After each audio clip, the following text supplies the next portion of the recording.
સુરતના મોટા વરાછામાં વ્યવસાયિક પ્રવૃત્તિઓ સામે સ્થાનિકોમાં રોષ છે। રહેણાંક વિસ્તારમાં વ્યવસાયિક પ્રવૃત્તિઓ ચાલતી હોવાનો આક્ષેપ છે।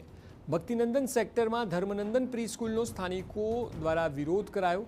શાળાને લીધે ધ્વનિ પ્રદૂષણ અને ટ્રાફિક સમસ્યા થતી હોવાનો આરોપ લાગ્યો છે। સોસાયટીના રહીશોએ બેનરો સાથે વિરોધ કરી કાર્યવાહીની માંગ કરી।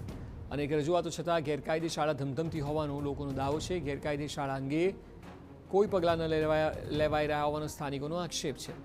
મહત્વનું છે કે ધારાસભ્ય કુમાર કાનાણીએ પણ સુરત મનપામાં આ મુદ્દે લેખિત રજૂઆત કરી હતી। સ્થાનિકોનું કહેવું છે કે ન માત્ર શાળા પરંતુ આ વિસ્તારમાં અનેક ઔદ્યોગિક પ્રવૃત્તિઓ ચાલુ રહી છે।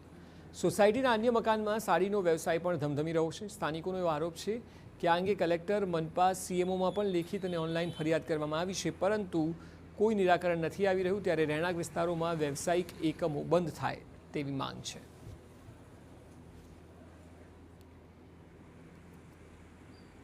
મારી માંગણી એ જ છે કે રહેણાંક વિસ્તાર છે તો એને રહેણાંક વિસ્તાર જ બનાવીને રાખીએ, શાંતિ જળવાય અને વ્યવસાયિક પ્રવૃત્તિ આપણે ના થાય। હવે આ સ્કૂલ બનાવી છે તો અહીંયા અમને અવાજ પ્રદૂષણ થાય છે, અહીંયા ટ્રાફિકની સમસ્યા થાય છે, છૂટવાના અને સ્કૂલના ટાઈમ પર અહીંયા ઘણું દૂષણ થાય છે। બાજુમાં ટીસી છે ત્રિભુવન હાઇટ્સનું, તો એ પણ એક બહુ મોટો પ્રશ્ન કહેવાય કે આવી જગ્યા પર પહેલાં તો પરમિશન કેમ મળે છે આવી બધી સ્કૂલને વ્યવસાયિક પ્રવૃત્તિ